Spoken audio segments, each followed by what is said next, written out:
Hi, I'm Naomi Gerstel, the second Naomi here. And I am on the board of Northampton Neighbors and on the speakers committee, which is why I'm introducing Mark Karpel today. And I think most of you know that Northampton Neighbors is an all-volunteer organization that tries to help people as they age stay and lead independent lives in their own homes. Before COVID, we provided many in-person services, which we have had to curtail with COVID. We have over 900 members.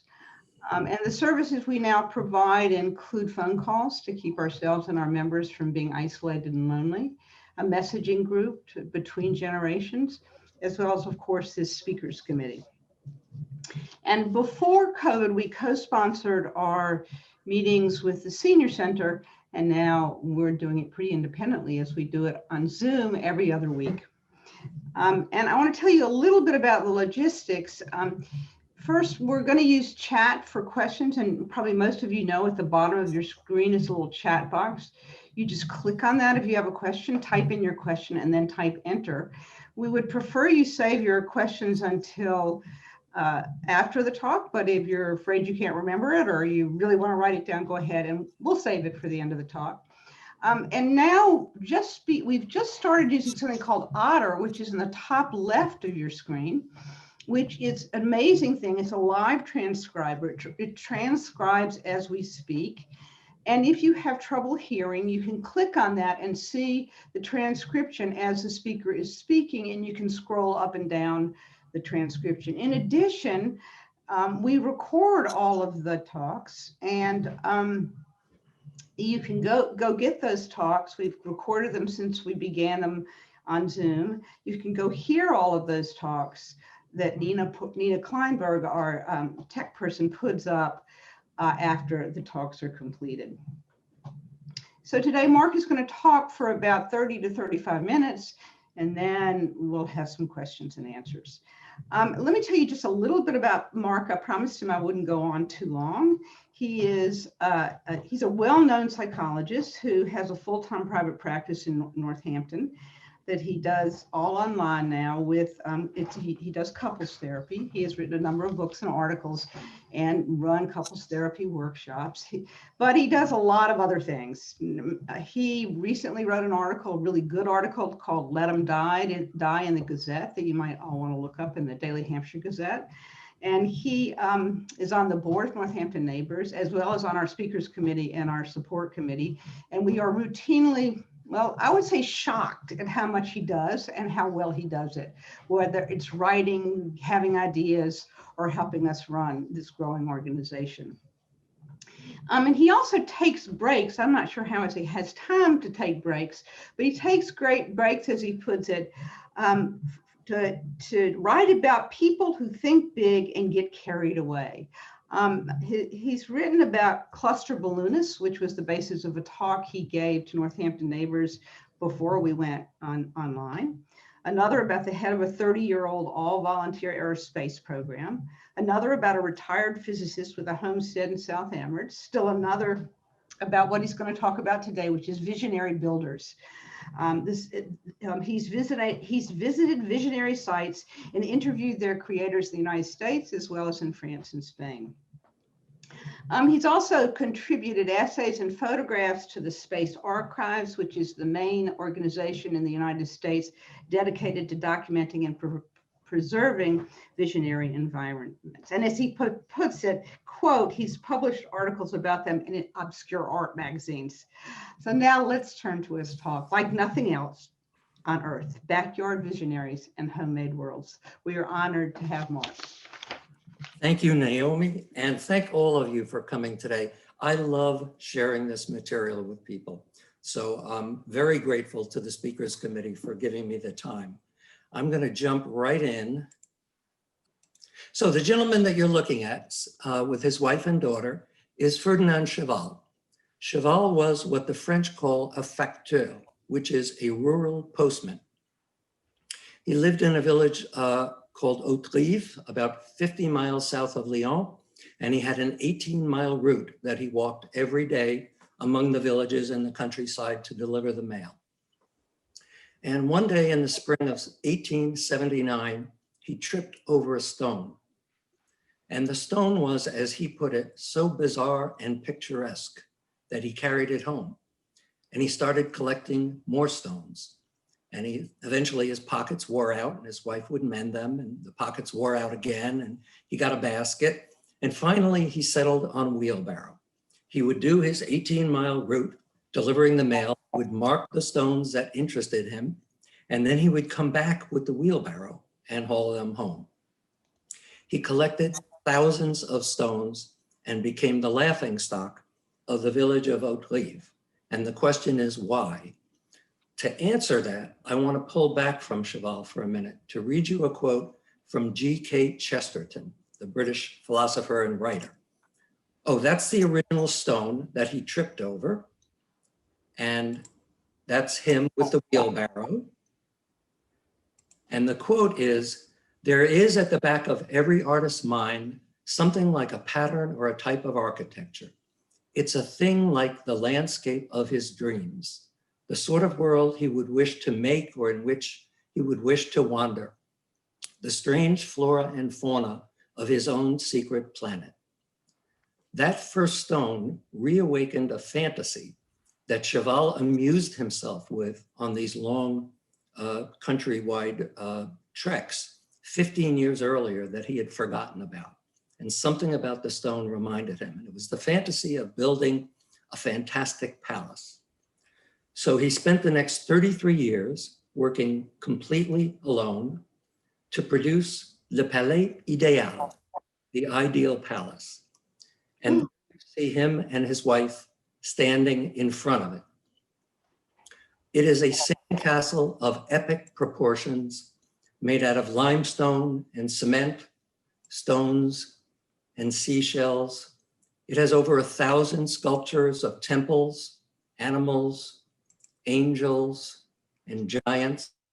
There is a 65-foot-long internal gallery and 4 spiral staircases up to the second floor terrace and towers. And here on the second floor, you see the original stone. My cursor is going over it, with 2 others a little bit like it. He finished the palace in 1912, and one of the last inscriptions is, "The end of a dream." He hoped to be buried in the foundation of the palace with his wife, but the town officials refused the request. So at 70, he started building a tomb for them in a nearby cemetery, which you go to walking through this beautiful path through the countryside for about a mile. This is the completed tomb where they rest.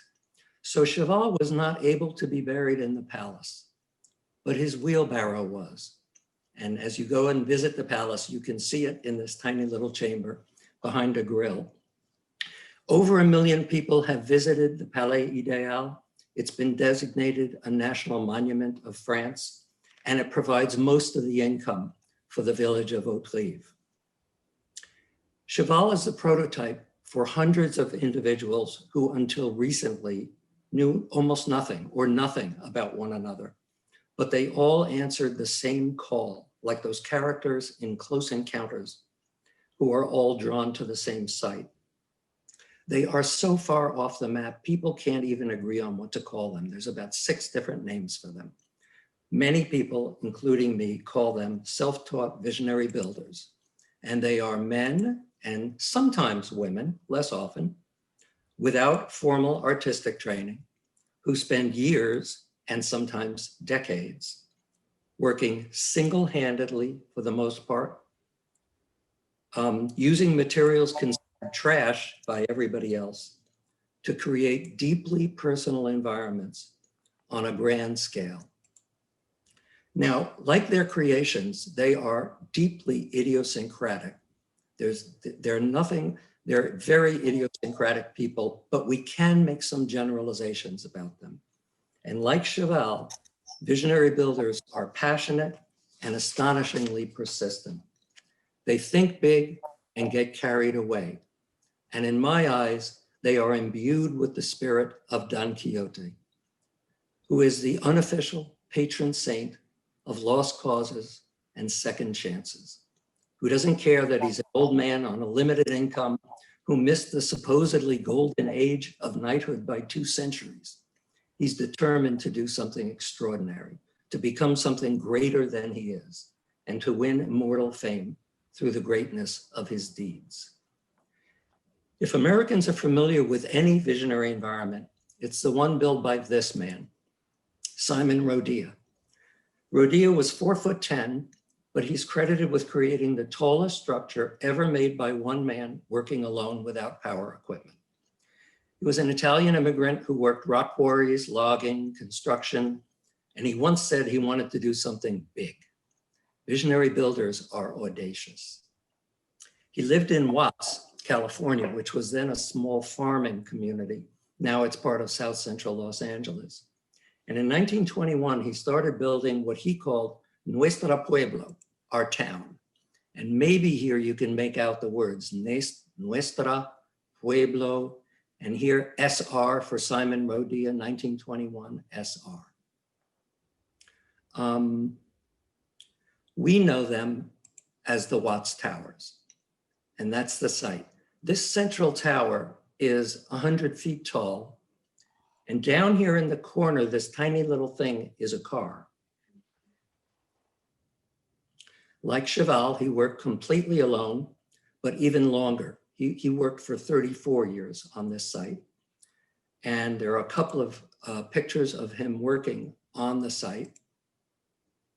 Buckminster Fuller called him an instinctive genius and credited him with the first use of pre-stressed concrete. So as an example, he would get these long iron bars, straight bars, and he would bend them into hoops and cover them up with cement. How did he bend them into hoops? Here's his site over here. And over here, there are some railroad tracks a block away.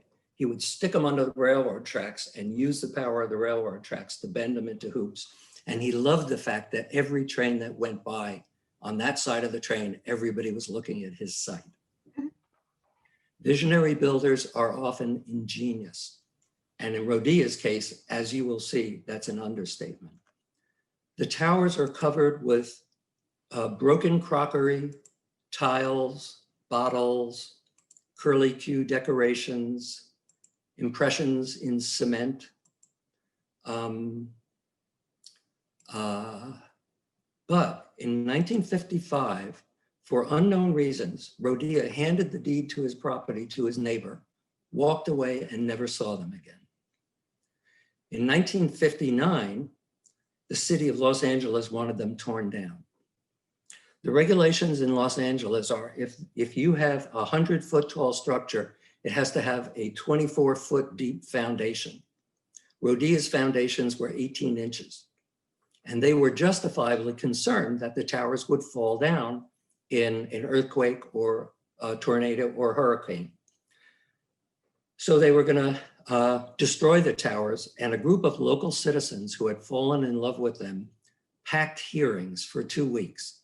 On the last day of the hearing, the city was about to bring down the gavel and say, that's it, it's going, when one member of that group, an aeronautical engineer named Bud Goldstone, said, let's do a load test.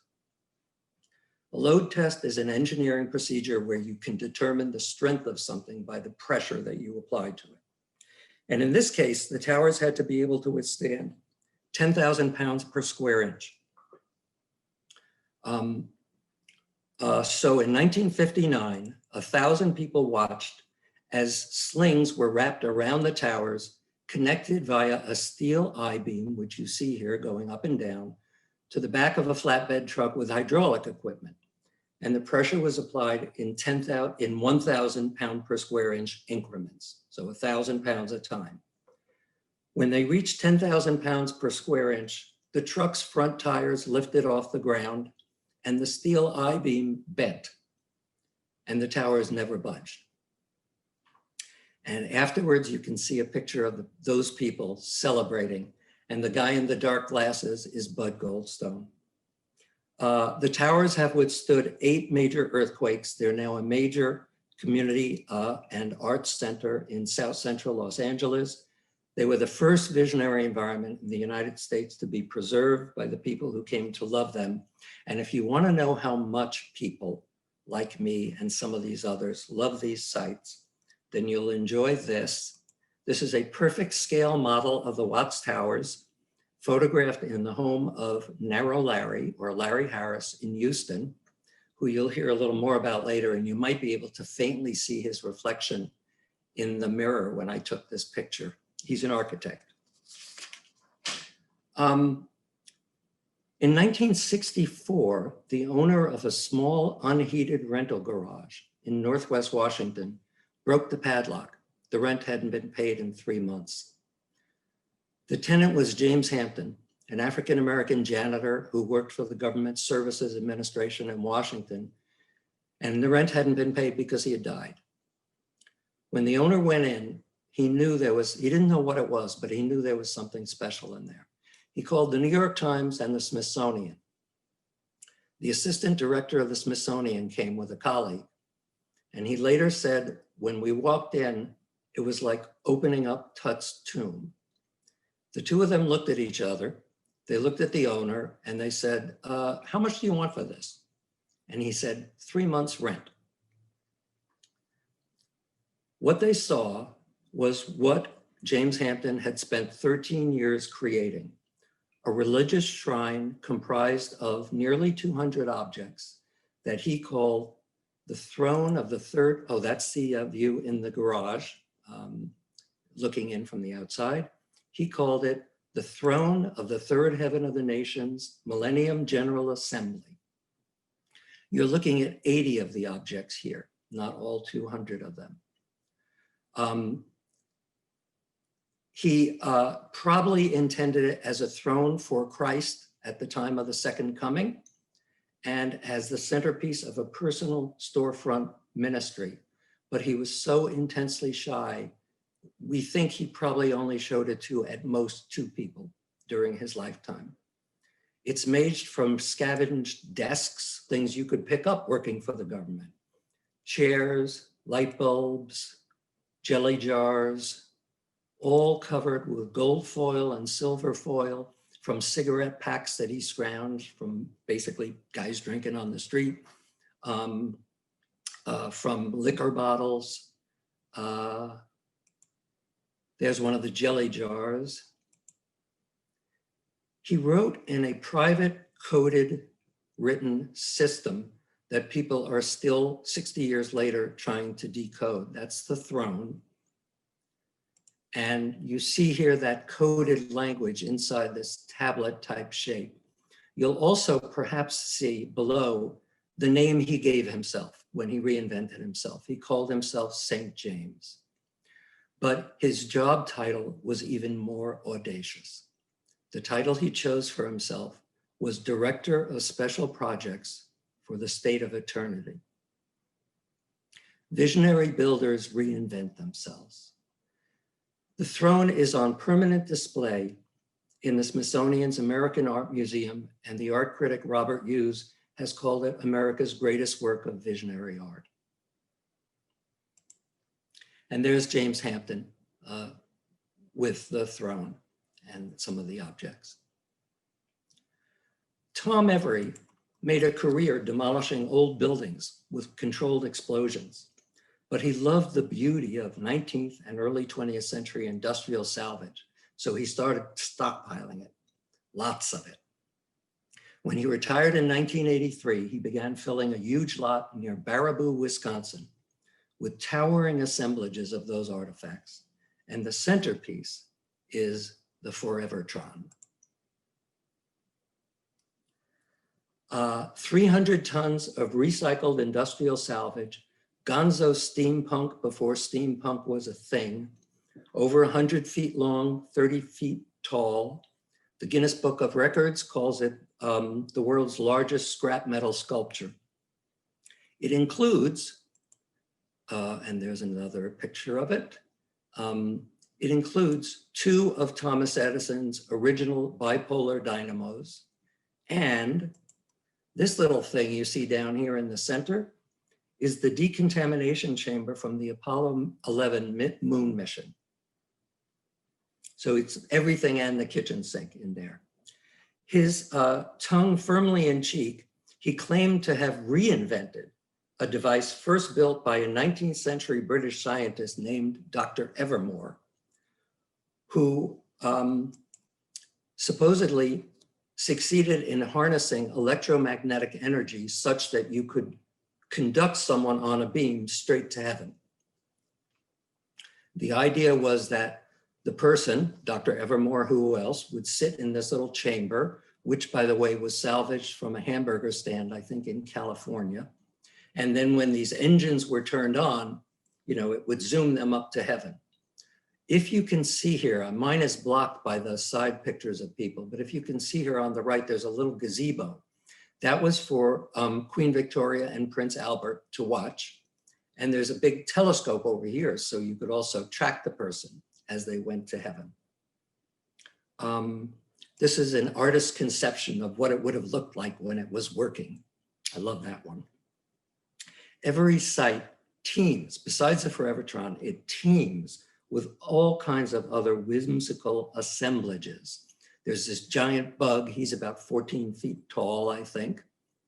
There's an old excavator turned into an eagle's head with tiny little space critters skittering around. This tall, it's called an Every bird. This is, I don't know, 20, 30 feet tall. The body is made out of tubs that were used to treat veterans who were burn victims. And the twin of this stands outside the American Visionary Art Museum in Baltimore, which is a great place to visit if this interests you. And this large bird is surrounded by all these other birds, which were parts of the bird band. And he takes great pride in how structurally solid they are. If you whack one of these, it'll rock for a minute and come right back to its stationary posture. You really have to push it over for it to fall over.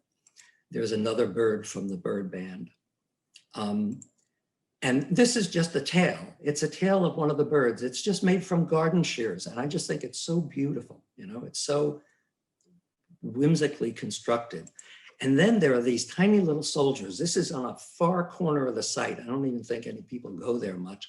They're about a foot tall, and the dynamism in their body, they're all like superheroes from a comic book, poised for something. They're just made out of springs and shears and hammerheads and things like that. Visionary builders are obsessive, but they're often also whimsical as well. And they want their creations to be unique, like nothing else on earth. Every would often greet people in a pith helmet, no surprise. And I took this picture of him in 2007. This is Kia Tawana.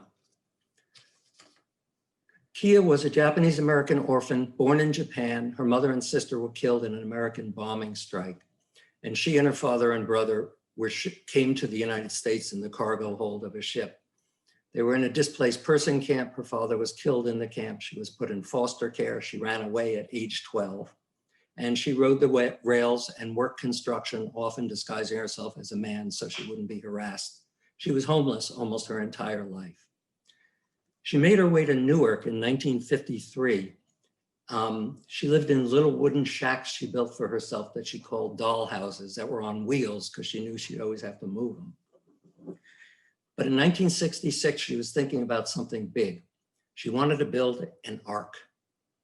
After the '67 riots, she spent 15 years collecting materials from burned out, abandoned buildings, and another 6 years assembling it. She hauled stuff back to the construction site in an old baby buggy, shades of Cheval's wheelbarrow.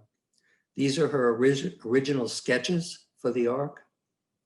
3 masts, a chapel, a library, an auditorium with a salvaged pipe organ, a greenhouse, a bakery, and more. The ark sat in a vacant lot on the highest point in Newark, in the impoverished, largely African-American Central Ward. There's a picture of her with the ark behind her and a couple of her little doll houses here on the left. It was 30 feet long, 90 foot tall, and it weighed 80 tons. She put it together using 19th century joinery techniques that she taught herself from marine construction manuals. She worked completely alone. Here you see her climbing up. She removed solid maple flooring from defunct basketball courts for the Ark's dining room. She took lumber from demolished homes, bars, and churches. She referred to it as the new Ark of Hope, explaining that's why I had to build it so big. But she gave different explanations at different times. She said it was a museum of the city of Newark, and she was an archaeologist. And once she hearkened back to that trip to the United States, she said, when they let us up out of that stinking ship, I made myself a promise. No one would ever lock me below the hatches again. One day that ark will put out to sea and I will be the master of that ship and not its cargo. But she built it on city-owned land, and the city had plans for redevelopment. Visionary builders can be impractical. In '86, the city claimed it violated local ordinances, it was unsafe, and ordered it removed. A few blocks away, the pastor of the largely African-American Humanity Baptist Church said, if you can get it to our parking lot, it can stay here. And what's so stunning to me, along with everything else about her and these people, is that she managed to haul all 80 tons of it to the church's parking lot using telephone poles as rollers completely by herself. But then the city insisted again that it had to be moved, this time down to the Passaic River. She tried desperately to save it. This is a sign that she put on the side of the ark trying to get help. This was an article that was in the New York Times in its day, and she couldn't do it. So in the sweltering summer of 1988, rather than watch city employees destroy it, tear it apart, she dismantled the ark herself as she had built it, completely alone. She later said, I strove so hard to build that ship. I wasn't stealing. I took what nobody else wanted. It was my statement that I'm something besides a grubby little bum that lives in a shack. And here you see the empty lot where the ark stood. So until 2 weeks ago, the last I had heard of Kia was awful. Someone ran into her in the Bronx in New York. She had lost all her teeth. She was living in a hole in Prospect Park. They said, are you going to make another ark? She said, I don't have another ark in me. And that's all I've known now for many years. But in researching for this presentation, I discovered that there was a postscript. She moved to Port Jervis, New York, right on the Pennsylvania border, and she had an apartment. She actually had a home, and she was still involved in making art. And 2 days ago, I found what is probably the last picture of her ever taken, where she's creating some kind of little contraption. I don't know what it is. She died in 2016 at the age of 81. Eddie Owens Martin, I'm going to move right along because I know the time is going to be a little tight. Eddie Owens Martin was the son of a violent, poor sharecropper in South Georgia. As a teenager, he ran away to New York City. He sold pot, he told fortunes, he worked as a male prostitute, and eventually he went to jail. When he got out of jail, he returned to settle on a property his mother had purchased in Buena Vista, Georgia, the South Georgia Pine Barrens. He later said that during a serious illness, he was visited by a race of people from the future, Passaquoyans, and they told him to create the land of Passaquan. He renamed himself, of course, Saint Ohm, E-O-M, Eddie Owens Martin, and he started building. Passaquan is a classic compound from Mars. The buildings are covered inside and out with kaleidoscopic geometric designs, Passaquoyans, some of whom are very sexual, and lots of snakes all over. He told fortunes to pay for the site. One of his frequent customers was Miss Lillian Carter, Jimmy Carter's mom, and Jim and Rosalind came to Passaquan several times. He was known locally as the Wizard of Buena Vista, and it was said that when he came to market on weekends in one or another form of his ceremonial drag, the crowd would part like the Red Sea. Now, one last thing. I mentioned Larry Harris before. He's the guy who made the model of the Watts Towers. He leads tours around the country for people who are interested in learning about visionary environments. And he told me that when he was speaking to a group of people at Passaquan, something fell out of a tree. And what fell out of the tree, and we have the photograph to prove it, was two snakes getting it on. So the Pioneer Valley has its own visionary environment. 9 miles northwest of Northampton in Goshen at the home of Richard Richardson. Richard repairs and sells antique wood stoves at the Good Time Stove Company. And these stoves are something. They are 100, 150 years old. They're big, they're shiny, they're beautiful. When Downton Abbey was in production, they came and bought 2 of his stoves for the set of the television show. But he's also spent nearly 30 years on an 8-acre site creating the Three Sisters Sanctuary, named for his 3 daughters. He's unusual among visionary builders in 2 ways. The first is he's equally interested in what's called softscape and hardscape. Softscape are grasses, trees, shrubs, flowers. Hardscape is stone, brick, rusty metal, things like that. And you see a lot of both of them in his site. This is a beautiful amphitheater where they have concerts and events.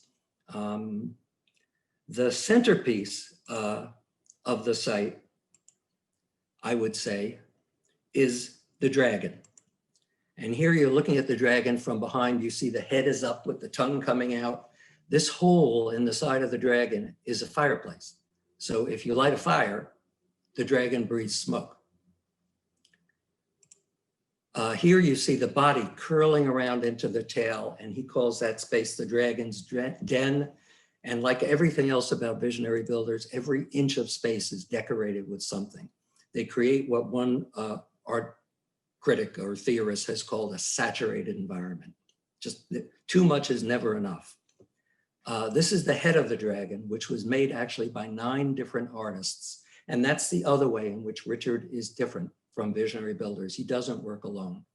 He pays people to help him move those enormous standing stones, and he has volunteers who tend the garden and paint fences.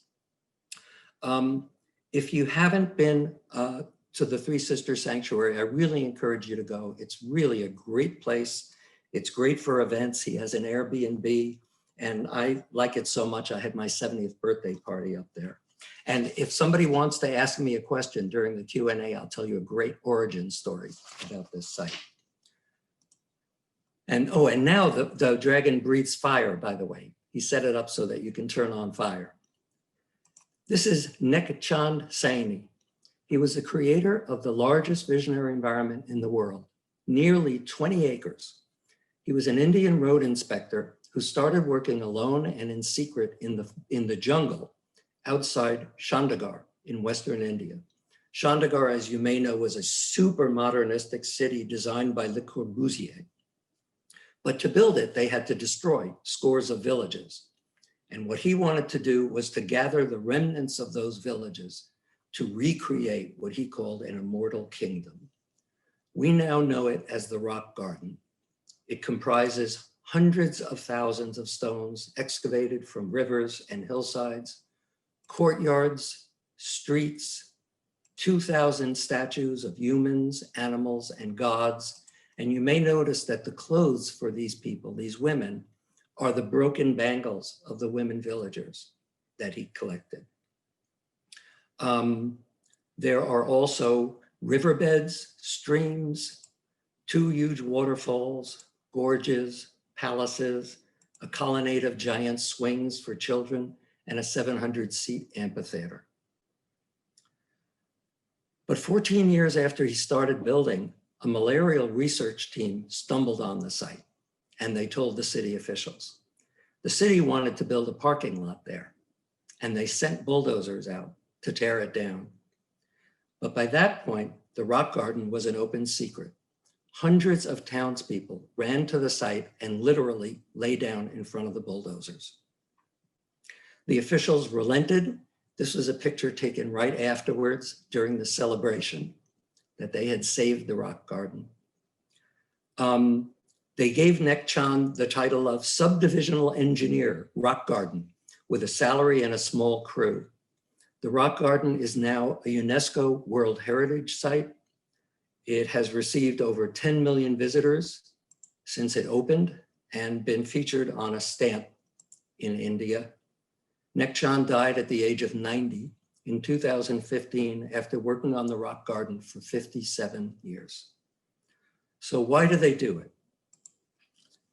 Because they're artists, whether the art world thinks they are or not. Some because they've experienced themselves or been seen as nobodies, and they are determined to be somebodies and special somebodies. Because having a passion makes life full and engaging. These are labors of love, and they're so much fun.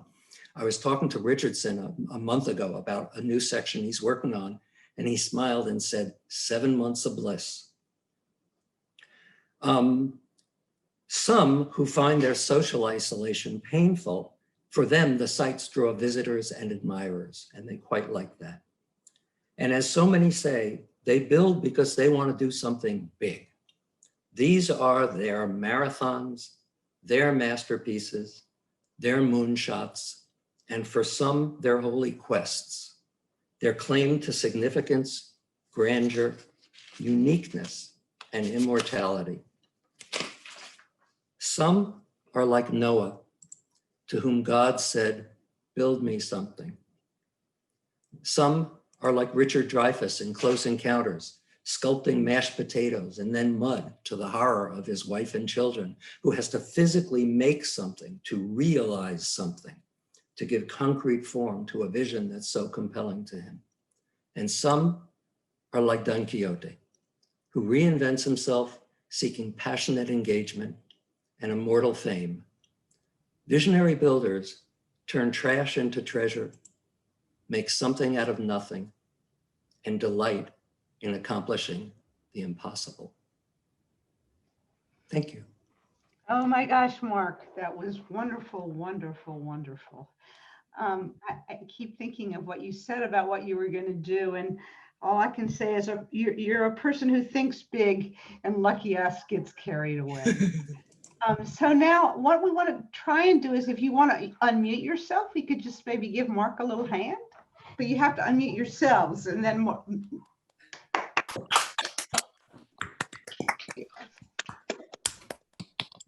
Okay, that's great. So there are a couple of announcements I want to make before we move on and to the question and answer period. I wanted to announce the next set of speakers. Joe Gannon is Friday, October 23rd. And he's going to give a talk entitled Red and Blue, Why Voting for Trump is Not Always Hating Equality. Then on November 13th, Tracy Kidder is going to give a talk, What I Try to Do as a Writer, the Strength of What Remains, just Strength of What Remains. And then on December 4th, Linda Desmond and Kathy Service are going to give a talk on dementia, how people living with dementia can live at home with compassionate care. I think we want Mark back as the central speaker, and let's go to chat. Is there a book about this, Mark, that you'd recommend? There are 4 or 5 books about visionary environments in general. Oh, I forgot to put up a slide of resources. And there are some books just about one site, like there's one book about the Watts Towers. I'm going to encourage people, because I couldn't include all that. I have a professional website. It has nothing to do with this material, but you can email me there. And if you email me that question, I'll respond to you. I'll give you the titles of the books that are available on visionary environments. So yeah, and that's for anything else too. The website is just my name, www.markkarpel.com, no spaces, and there's a way to email me there, and feel free. Thank you. The second question is, please tell us the origin story of the Goshen property. Yeah, so what happened was I had written an article about Richard some years ago, and he called me and told me that a Canadian television producer wanted to do a 1-hour show on the sanctuary. And they were coming down to film and spend a lot of time with him, and they wanted to interview some people who knew about it. So I did that. And about a year later, he called me because the DVD had arrived. So I went up there and we watched the DVD together, which was a lot of fun. in the course of that, he told me that before he started building, he had all this stuff laying around. I mean, again, he collects antique stoves and all kinds of old tools and stuff like that. He had all this stuff laying around. And he said one day, this guy pulled up in a car and he said, what are you going to do with all that stuff? He said, I don't really know, you know. And the guy said, why don't you start putting it together? And he gave him his card and he said, you know, if you want, come take a look at what I've done sometime in Wisconsin. It was Tom Every of the Forevertron.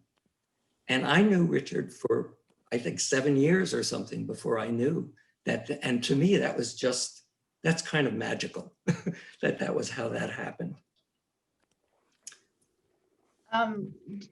Do these artists know each other or know about each other? Do they talk about each other?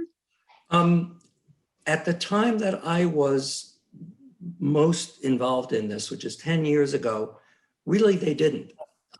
It was an early days for a lot of these people, as you can see by the dates involved, before the internet, and they didn't know anything about each other.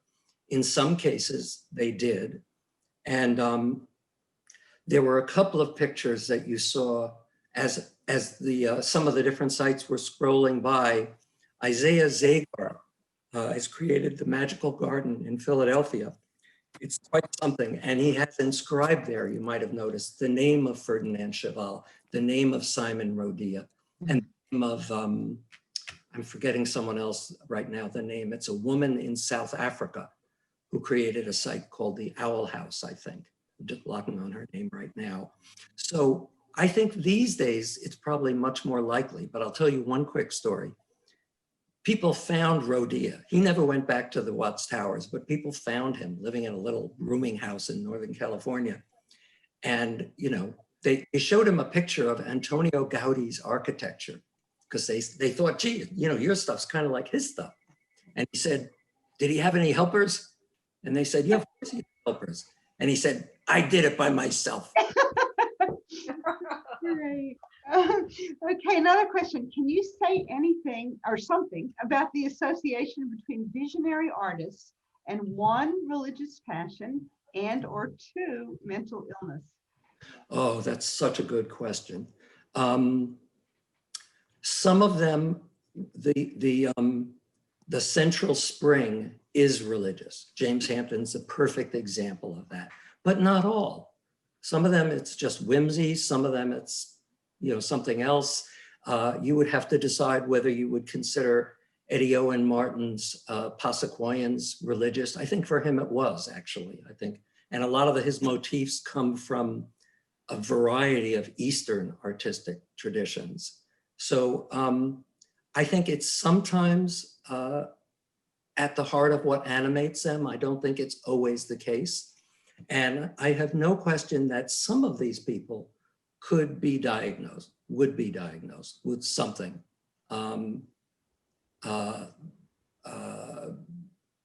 Certainly a bunch of them are cranks. Oh my God. You know, they drive people crazy. They're not easy to live with. Most of them don't live with anybody. Some do, and some, I think Cheval, that worked okay with him. So I suppose if you really wanted to, you could come up with diagnoses in some cases. For me, it's not the important part of it. I don't think about it that much. The next question is, have you looked into people who were in hospitals or prisons? Well, yeah, visionary, yeah, absolutely. Visionary environments are a subset, in a sense, of what's called outsider art. And outsider art is art created by people who have been institutionalized, who are mental patients, who have been prisoners, who are very atypical. It's sort of the two-dimensional, for the most part, form of what visionary environments are like, although some of them will do things with sculptures and things like that. Now I forgot what the original question was. Oh, the connection. So I view them as very, very similar people who are working in a different form. There's a guy in one of the southern states, I forget his name, African-American, named Pearl Fryer, who does topiary. He does extraordinary topiary. Yes. Now, of course, Larry's one of his best friends, because Larry's friends with all of these folks. I have seen pictures of his stuff. I've never visited it. I hope that answers the question a little bit. The next one is a comment which should be spoken. Fascinating. Thank you so much for telling us about these amazing people, Mark. You're welcome. And the next one is a question. I was noticing that there's some similarities in the constructions, and maybe one similarity is that they reject streamlined modernist forms. Would you be willing to speculate about this? Streamlined modern what? Modernist forms. And this person goes on, are these rejections of protests against modernity a la Don Quixote? Oh, well, some of them are protests against something. I mean, Eddie Owens Martin said, you know, I wish I had the quote in front of me. He said, I built this because there isn't a damn thing in this world that I can identify. I just want to be in my own world where I feel, you know, where I belong with my things. So there's often a kind of a rejection. There's certainly a rejection of normal stuff, of you know, bland stuff, of and they're not interested in the traditional art world. So I don't think any of them would ever have said, well, this was a rejection against modernism in art, because they probably wouldn't know what modernism is. They're doing their thing. And the other thing, by the way, is that you can also see them on a continuum with people who do other kinds of things that are kind of big and a little unusual, like have 4,000 Christmas decorations on their house and in their yard. Or a very popular Latino tradition is what's called yard shrines. And also one of the places that you saw there, you might have noticed there were all these what are called bathtub Marys. Yes. Know what that is? That's a virgin statue of the Virgin Mary framed by a bathtub stuck in the ground. And that was the first visionary site I ever visited or wrote about. It was in Norwich, Connecticut. It was called the Sanctuary of Love. So I would say that there you can also see them on a continuum with less flamboyant and less ambitious forms of decorating one's space in a way that you really like. The next one is, would you say that these guys are finding patterns in a random universe? Oh, that comes from David Tivoli. Yes, I would. I happen to know where that comes from. It used to be written on the refrigerator in the apartment that David and I shared above Coots Corner in Northampton in 1971. That's great.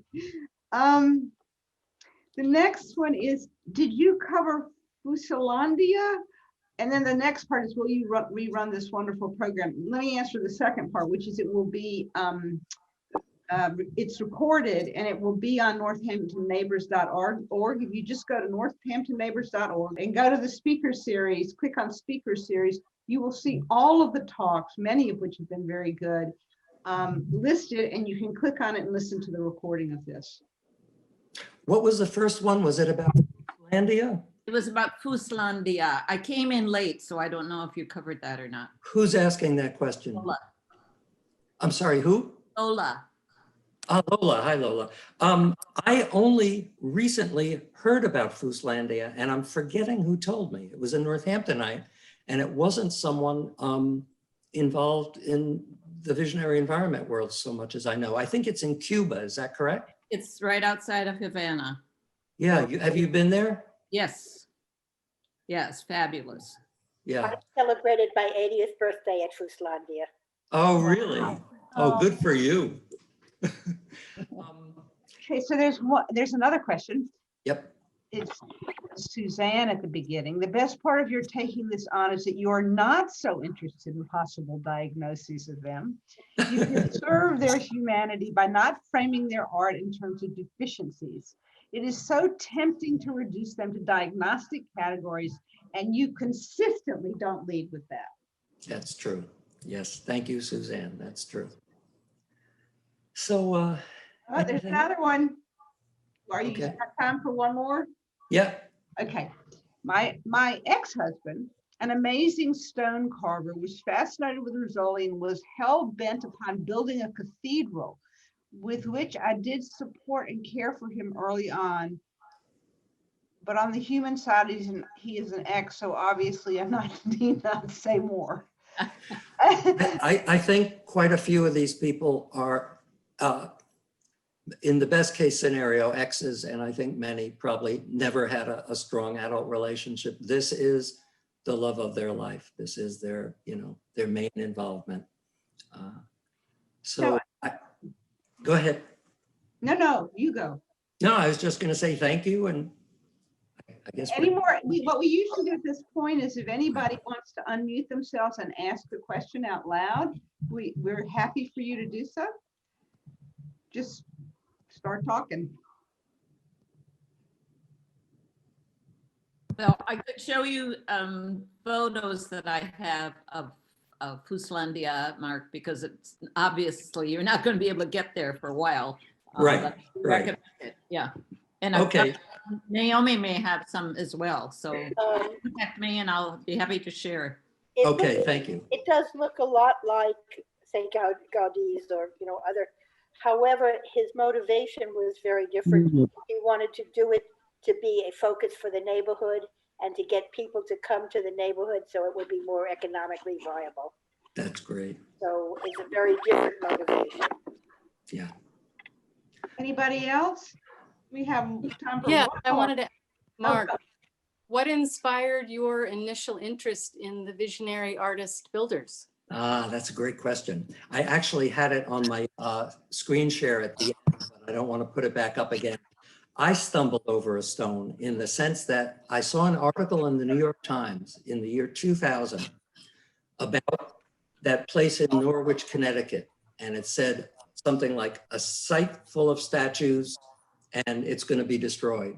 And I don't know why, but I cut that article out and I scotch taped it to the front of a filing cabinet. And it was there for years. And I didn't know why I cut it out. I just knew that something about it really spoke to me. And then in about 2004, I realized that I was very, very interested in the character of Don Quixote. And I was very interested in people who are like Don Quixote, who are like this. But it's such a big subject. I mean, I think Philippe Petit, who walked across the trade towers, is a quixotic. And I even asked him that once if he thought he was like Don Quixote, and he said yes. I think Paul Farmer, in a way, is a quixotic character, thinking big, getting carried away, having the audacity to do what he did. But it was too big to try to think about all of these quixotic people. So I decided I was going to take one slice of the pie, visionary builders, and I spent, the next 5 or 10 years, learning about them and visiting them and talking with them and eventually writing a little bit about them. Thank you for asking that. Thank you so much, Mark. This was truly wonderful. Thank you. Take care, everyone. See you at the next talk. Bye. Bye. Bye-bye. See you guys. Bye. Bye, Mark. It was wonderful.